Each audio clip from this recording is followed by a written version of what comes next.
आप सभी को मेरा नमस्कार। कक्षा 12वीं की अभिव्यक्ति माध्यम पुस्तक से पाठ 3 विभिन्न माध्यमों के लिए लेखन। इसके भाग 1 में हमने प्रिंट माध्यम और रेडियो माध्यम के बारे में प्रश्नोत्तर देखे। आज हम भाग 2 लेकर प्रस्तुत हैं और इसके अंतर्गत हम टेलीविज़न और इंटरनेट से संबंधित परीक्षा उपयोगी प्रश्नोत्तर पर चर्चा करेंगे। सबसे पहले हमने 6 प्रश्न तो हम प्रिंट माध्यम और रेडियो पर देख चुके हैं। 7वां प्रश्न, टेलीविज़न के लिए समाचार या आलेख लिखते समय किन बातों पर खास ध्यान रखने की ज़रूरत है। इस प्रश्न के अंतर आपको अन्य 2 प्रश्न मिलेंगे। टीवी खबरों के विभिन्न चरण कौन कौन से हैं, वॉइस ओवर और नेट साउंड क्या होता है। तो आइए देखते हैं।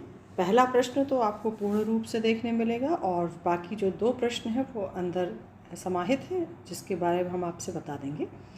जब हम टेलीविज़न लेखन की बात करते हैं तो यह साफ है कि इसके दृश्यों की अहमियत सबसे ज़्यादा है। देखिए, रेडियो में दृश्य नहीं होते, प्रिंट माध्यम में दृश्य नहीं होते, किंतु टेलीविज़न में सबसे ज़्यादा अहमियत किसकी है? दृश्य की है। टेलीविज़न देखने और सुनने का माध्यम है और इसके लिए समाचार या आलेख लिखते समय इस बात पर खास ध्यान रखने की ज़रूरत पड़ती है कि आपके शब्द पर्दे पर दिखने वाले दृश्य के अनुकूल हों। देखिए, तो ये बहुत ही ज़रूरी चीज़ है कि जो भी बोला जा रहा है वो दिखने वाले दृश्यों के अनुकूल होना चाहिए। ये तो आप सभी समझते हैं। दरअसल टेलीविज़न पर खबर 2 तरह से पेश की जाती है। इसका शुरुआती हिस्सा, जिसमें मुख्य खबर होती है, बगैर दृश्य के न्यूज़ रीडर या एंकर पढ़ता है। आपने देखा होगा अक्सर जब भी आप न्यूज़ देखते हैं तो पहले एंकर बिना दृश्य के न्यूज़ बताता है। दूसरा हिस्सा वह होता है जहां से पर्दे पर एंकर की जगह खबर से संबंधित दृश्य दिखाए जाते हैं। इसलिए टेलीविज़न पर खबर 2 हिस्सों में बटी होती है। अब यहाँ देखिए, ये 2 हिस्से भी आपको पता होने चाहिए। ये भी एक प्रश्न बन सकता है कि टेलीविज़न खबर के 2 हिस्से कौन से होते हैं। तो पहला हिस्सा जिसमें एंकर अकेला पढ़ता है और दूसरा हिस्सा जिसमें दृश्य भी होते हैं। तो इसीलिए खबर 2 हिस्सों में बटी रहती है। अगर खबरों के प्रस्तुतिकरण के तरीकों पर बात करें तो इसके भी कई तकनीकी पहलू हैं। चूँकि टेलीविज़न पर खबर पेश करने के तरीकों में लगातार बदलाव आ रहे हैं, इसलिए इस लिखने के तरीके में भी लगातार बदलाव हो रहे हैं। किसी भी टीवी चैनल पर खबर देने का मूल आधार वही होता है जो प्रिंट या रेडियो पत्रकारिता के क्षेत्र में प्रचलित है, यानी सबसे पहले सूचना देना। टीवी में भी यह सूचनाएं कई चरणों से होकर दर्शकों के पास पहुंचती है। अब देखिए, जो पहला अंतर्निहित प्रश्न था वो था कि टीवी खबरों के विभिन्न चरण कौन कौन से हैं। तो यहाँ पे देखिए, ये टीवी खबर के विभिन्न चरण हैं और इन्हीं के अनुसार जब हमें समाचार लिखना होता है टीवी के लिए, तो इन्हीं के अनुसार लिखा जाता है। तो ये चरण है पहला, फ्लैश या ब्रेकिंग न्यूज़। जैसा कि आप चित्र में देख सकते हैं, आप जब भी समाचार देखते होंगे तो आप एक नीचे ब्रेकिंग न्यूज़ चलता है। फ्लैश या ब्रेकिंग न्यूज़, सबसे पहले कोई बड़ी खबर फ्लैश या ब्रेकिंग न्यूज़ के रूप में तत्काल दर्शकों तक पहुँचाई जाती है। इसमें कम से कम शब्दों में महज सूचना दी जाती है। ड्राई एंकर, जैसा कि नाम से ही स्पष्ट है, ड्राई आप हिंदी में देख सकते हैं कि केवल सूखा सूखा एंकर, जिसमें केवल एंकर बोलता है। इसमें एंकर खबरों के बारे में दर्शकों को सीधे सीधे बताता है कि कहाँ, क्या, कब और कैसे हुआ। जब तक खबर के दृश्य नहीं आते, एंकर दर्शकों को रिपोर्टर से मिली जानकारियों के आधार पर सूचनाएं पहुंचाता रहता है। तो पहला तो हो गया ब्रेकिंग न्यूज़, जो संक्षिप्त में बता दी जाती है। फिर एंकर बिना दृश्य के खबर देता है। फिर तीसरी बात है फ़ोन इन। इसके बाद खबर का विस्तार होता है और एंकर रिपोर्टर से फ़ोन पर बात करके सूचनाएं दर्शकों तक पहुंचाता है। आपने देखा होगा अक्सर एंकर बोलते हैं कि हमारे संवाददाता वहां मौजूद हैं, आइए उनसे बात करते हैं, और फिर संवाददाता जुड़ने के बाद या रिपोर्टर जुड़ने के बाद वो खबर बताता है। इसमें रिपोर्टर घटना वाली जगह पर मौजूद होता है और वहाँ से उसे जितनी ज़्यादा से ज़्यादा जानकारियाँ मिलती हैं वह दर्शकों को बताता है। तो ये हो गए 3 चरण। चौथा चरण है एंकर विजुअल। विजुअल अर्थ दृश्य। तो जब घटना के दृश्य या विजुअल मिल जाते हैं तब उन दृश्यों के आधार पर खबर लिखी जाती है। तो ध्यान रखिए, यहाँ पे हम खबर लिखने में जो ध्यान रखने योग्य बातें हैं उन्हें भी पढ़ रहे हैं। तो हमको ये भी ध्यान रखना है कि कौन से दृश्य हम दिखाएंगे उनके अनुसार खबर लिखनी है। तो जो एंकर पढ़ता है वही लिखना होता है। इस खबर की शुरुआत भी प्रारंभिक सूचना से होती है और बाद में कुछ वाक्यों पर प्राप्त दृश्य दिखाए जाते हैं। तो पहले प्रारंभिक सूचना दे देते हैं, फिर उसके बाद जो दृश्य प्राप्त हुए हैं उस पर कुछ वाक्य तैयार किए जाते हैं और वो बताए जाते हैं। एंकर बाइट यानी कथन। टेलीविज़न पत्रकारिता में बाइट का काफ़ी महत्व है। टेलीविज़न में किसी भी खबर को पुष्ट करने के लिए, पुष्ट यानी मजबूत, बहुत प्रामाणिक बनाने के लिए उससे संबंधित बाइट दिखाई जाती हैं। किसी घटना की सूचना देने और उसके दृश्य दिखाने के साथ ही इस घटना के बारे में प्रत्यक्षदर्शियों या संबंधित व्यक्तियों का कथन दिखा और सुनाकर खबर को प्रामाणिकता प्रदान की जाती है। तो वहाँ यदि यही कहीं पर कोई उत्सव हो रहा है, कुंभ मेला लगा है, तो वहाँ जो दर्शकगण मौजूद हैं या जो साधु संत मौजूद हैं, यदि उनके कथन, बाइट यानी कथन यदि दिखा दिए जाए टीवी पर, तो वो उससे प्रामाणिकता आ जाती है। तो एंकर बाइट वही चीज़ है, इससे खबर पुष्ट होती है। लाइव, आप अक्सर टीवी पे न्यूज़ में ऊपर लाइव लिखा देखते हैं। लाइव यानी किसी खबर का घटना स्थल से सीधा प्रसारण, जैसा दिखाई दे रहा है वैसा का वैसा दर्शकों तक पहुंचाना। सभी टीवी चैनल कोशिश करते हैं कि किसी बड़ी घटना के दृश्य तत्काल दर्शकों तक सीधे पहुंचाए जा सके। इसके लिए मौके पर मौजूद रिपोर्टर और कैमरामैन ओबी वैन के जरिए घटना के बारे में सीधे दर्शकों को दिखाते और बताते हैं। तो ये लाइव टेलीकास्ट, हम परिचित हैं इस चीज़ से। आप टीवी में किसी न्यूज़ को देखिए, आपको ये सारे जो चरण हैं वो एकदम स्पष्ट हो जाएंगे। एंकर पैकेज यानी संपूर्ण रूप से सारे चरणों को समेटना। पैकेज किसी भी खबर को संपूर्णता के साथ पेश करने का एक जरिया है। इसमें संबंधित घटना के दृश्य, उससे जुड़े लोगों की बाइट, ग्राफिक के जरिए ज़रूरी सूचनाएं आदि दी जाती हैं। टेलीविज़न लेखन इन तमाम रूपों को ध्यान में रखकर किया जाता है। तो देखिए, हम उसी क्वेश्चन पे आ गए कि टेलीविज़न लेखन में किन बातों का ध्यान रखना है। तो इन सारे चरणों का ध्यान रखकर ही टेलीविज़न लेखन किया जाता है। जहाँ जैसी ज़रूरत होती है वहाँ वैसे वाक्यों का इस्तेमाल होता है। शब्द का काम दृश्य को आगे ले जाना है ताकि वह दूसरे दृश्यों से जुड़ सके और खबर के सारे आशय खुल सके। टीवी में दृश्य और शब्द क्या होते हैं, यानी विजुअल और वॉइस ओवर। ये भी हमने एक अंतर्निहित प्रश्न दिया था। पहला अंतर्निहित प्रश्न था चरण और दूसरा अंतर्निहित प्रश्न था कि वॉइस ओवर और नेट साउंड क्या होते हैं। तो दो तरह की आवाज़ें आती हैं। पहला है कथन या बाइट, जो खबर बनाने के लिए इस्तेमाल किए जाते हैं। बाइट खबर की पुष्टि भर नहीं करते बल्कि दो वॉइस ओवर या दृश्यों का अंतराल भरने के लिए पुल का काम करते हैं। वॉइस ओवर अर्थात जो एंकर बोलता है उसके बीच में यदि किसी के कथन डाल दिए जाए तो वो एक पुल का काम करता है या दो दृश्यों के बीच अंतराल को भरने का काम करता है। दूसरी चीज़ है नेट या नेट साउंड, यानी प्राकृतिक आवाज़ें। वे प्राकृतिक आवाज़ें तो दृश्य के साथ अपने आप चली आती हैं, यानी चिड़ियों का चहचहाना या फिर गाड़ियों के गुजरने की आवाज़ या किसी कारखाने में किसी मशीन के चलने की ध्वनि। इन ध्वनियों से भी खबर का मिजाज बनता है। मिजाज अर्थात माहौल एक बन जाता है कि हाँ भाई ये वहाँ का दृश्य है। इसलिए किसी खबर का वॉइस ओवर लिखते हुए उसमें शॉर्ट्स के मुताबिक ध्वनियों के लिए गुंजाइश छोड़नी चाहिए।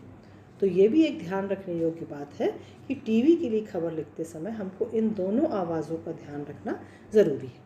तो जब आप ये प्रश्न लिखें कि टीवी की ये समाचार लिखते समय किन बातों का ध्यान रखना है, तो आप इन जो पॉइंट्स हैं इनको छोटा भी कर सकते हैं।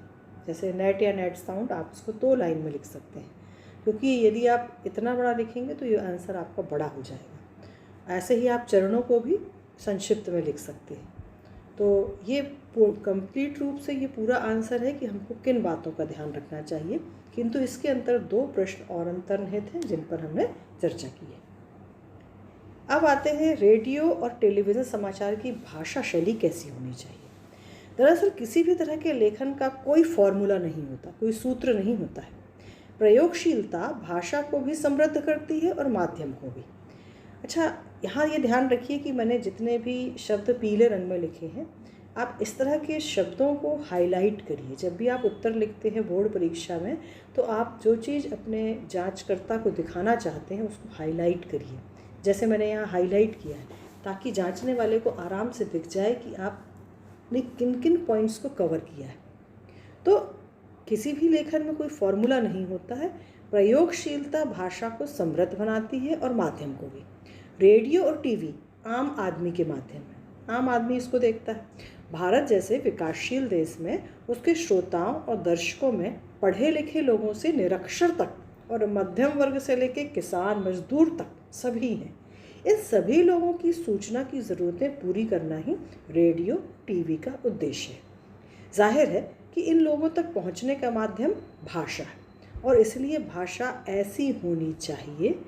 पहला पॉइंट, जैसा हमने देखो अभी भूमिका में देखा कि सभी लोग टीवी देखते हैं, भले ही एक निरक्षर हो या पढ़ा लिखा। तो भाषा कैसी होनी चाहिए? आपसी बोलचाल की भाषा, जो आसानी से समझ में आ सके, लेकिन साथ ही भाषा के स्तर और गरिमा के साथ कोई समझौता भी ना करना पड़े। अर्थात ऐसा ना हो कि आपसी बोलचाल में हम बहुत ही लो स्टैंडर्ड की भाषा यूज़ करें। भाषा का एक स्तर और उसकी गरिमा को बरकरार रखना ज़रूरी है। दूसरा पॉइंट है सरल, संप्रेषणीय और प्रभावी भाषा। संप्रेषणीय अर्थात जो हम कह रहे हैं वो श्रोता तक पहुंच जाए, वही बात उसी अर्थ में।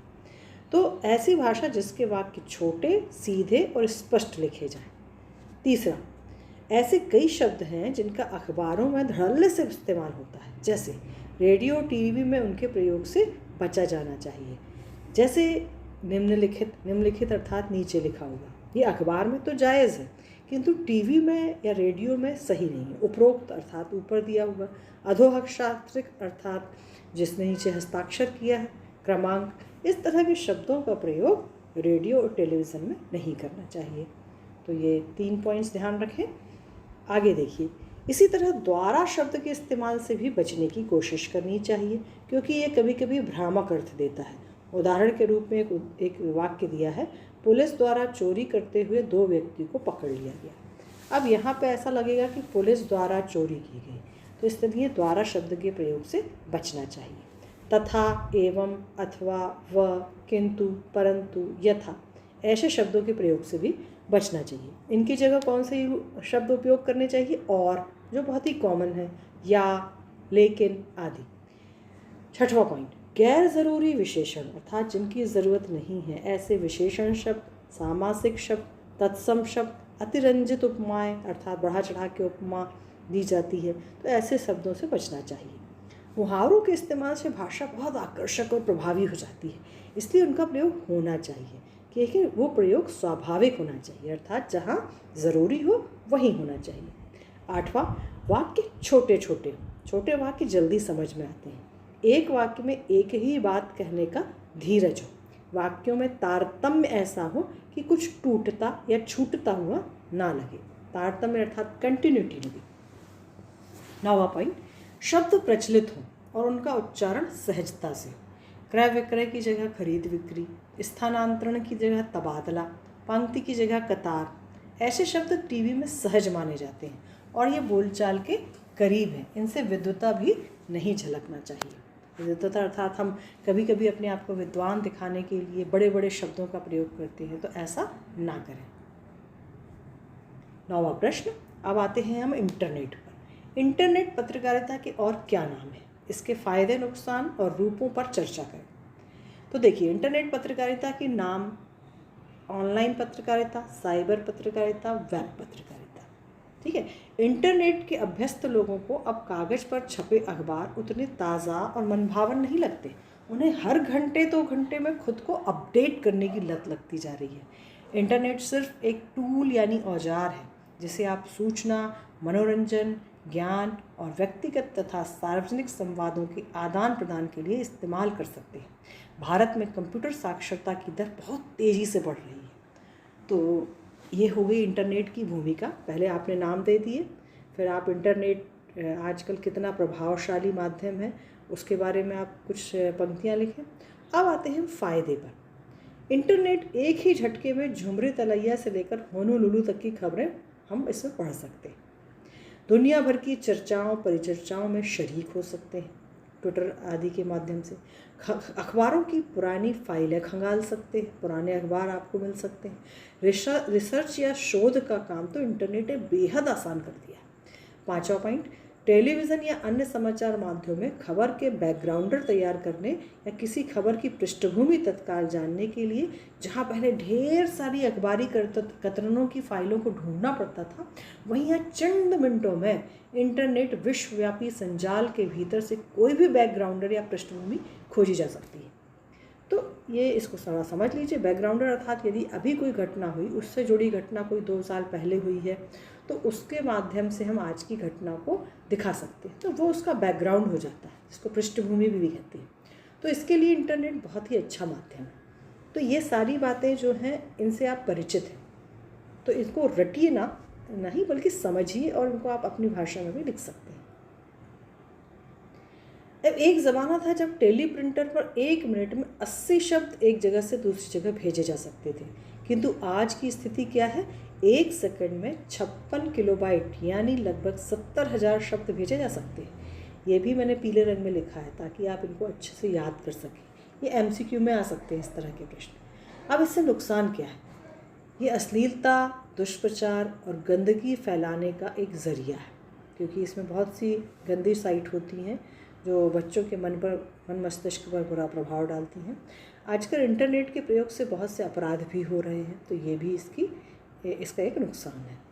अब इंटरनेट पत्रकारिता के 2 रूप कौन से हैं? हमने ये अंतर्निहित प्रश्नों में रखा है। पहला है एक माध्यम या औजार के रूप में इस्तेमाल, यानी खबरों के संप्रेषण के लिए, खबरें भेजने के लिए हम इंटरनेट का प्रयोग करते हैं। दूसरा, रिपोर्टर अपनी खबर को एक जगह से दूसरे जगह तक ईमेल के ज़रिए भेजने और समाचारों के संकलन, खबरों के सत्यापन और पुष्टिकरण में इसका उपयोग करता है। तो ये 2 प्रकार के रूप इंटरनेट पत्रकारिता के हैं। प्रश्न 10, इंटरनेट पत्रकारिता क्या है? इसके इतिहास या विकास क्रम को दर्शाएं। अब इंटरनेट पत्रकारिता की परिभाषा पहले लिखेंगे। इंटरनेट पर अखबारों का प्रकाशन या खबरों का आदान प्रदान ही वास्तव में इंटरनेट पत्रकारिता है। इंटरनेट पर यदि हम किसी भी रूप में खबरों, लेखों, चर्चा परिचर्चाओं, बहसों, फीचर, झलकियों, डायरियों के ज़रिए अपने समय की धड़कनों को महसूस करने और दर्ज करने का काम करते हैं, तो वही इंटरनेट पत्रकारिता है। आज तमाम प्रमुख अखबार पूरे के पूरे इंटरनेट पर उपलब्ध हैं। कई प्रकाशन समूहों और निजी कंपनियों ने खुद को इंटरनेट पत्रकारिता से जोड़ लिया। अब इसका इतिहास देखते हैं। विश्व स्तर पर इंटरनेट के पत्रकारिता के स्वरूप और विकास, तो इसके 3 दौर हैं। पहला 1982 से 1992, दूसरा 1993 से 2001 और तीसरा 2002 से अब तक। तो पहले चरण में इंटरनेट प्रयोग के धरातल पर था, इसलिए बड़े प्रकाशन समूह ये देख रहे थे कि कैसे अखबारों की उपस्थिति सुपर इन्फॉर्मेशन हाईवे पर दर्ज हो। तब AOL यानी अमेरिका ऑनलाइन जैसी कुछ चर्चित कंपनियां सामने आईं, लेकिन कुल मिलाकर ये प्रयोगों का दौर था। सच्चे अर्थों में इंटरनेट पत्रकारिता की शुरुआत 1983 से 2002 के बीच हुई है। इस दौर में तकनीकी के स्तर पर भी इंटरनेट पर ज़बरदस्त विकास हुआ है। नई वेब भाषा HTML आई, इंटरनेट ईमेल आया, इंटरनेट एक्सप्लोरर और नेटस्केप नाम के ब्राउज़र आए। उन्होंने इंटरनेट को और भी सुविधा संपन्न और तेज़ रफ्तार बना दिया। अगली चीज़, लगभग सभी बड़े अखबार और टेलीविज़न समूह विश्व जाल में आए।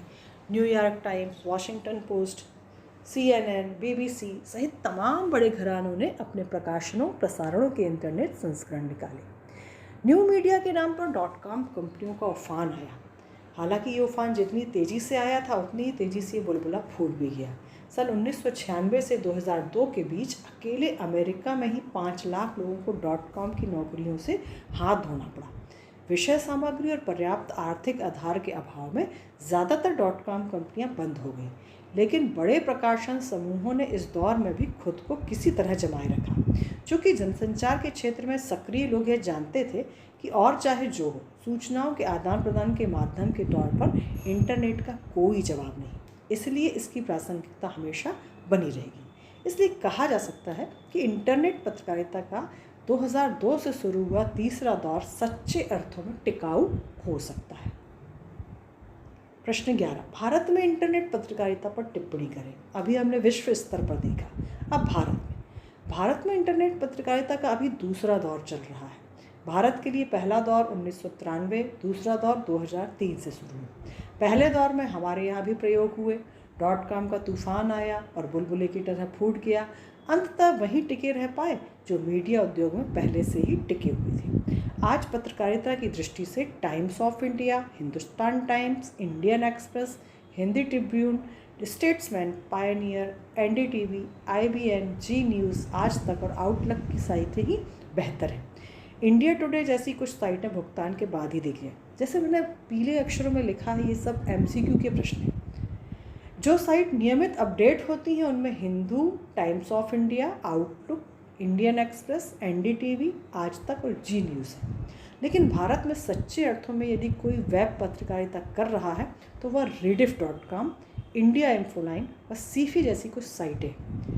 रीडिफ को भारत की पहली साइट कहा जा सकता है जो कुछ गंभीरता के साथ इंटरनेट पत्रकारिता कर रही है।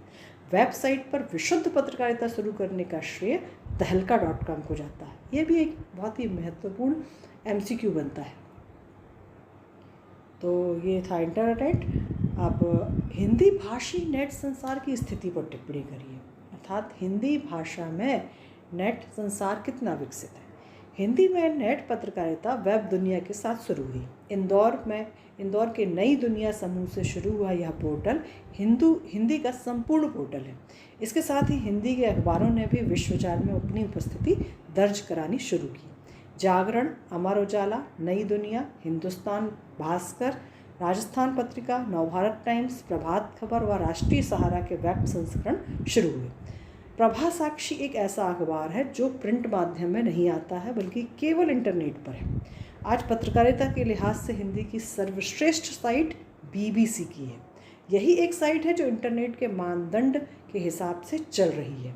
हिंदी वेब जगत में कई साहित्यिक पत्रिकाएं चल रही हैं, जैसे अनुभूति, अभिव्यक्ति, हिंदी नेस्ट सराय आदि।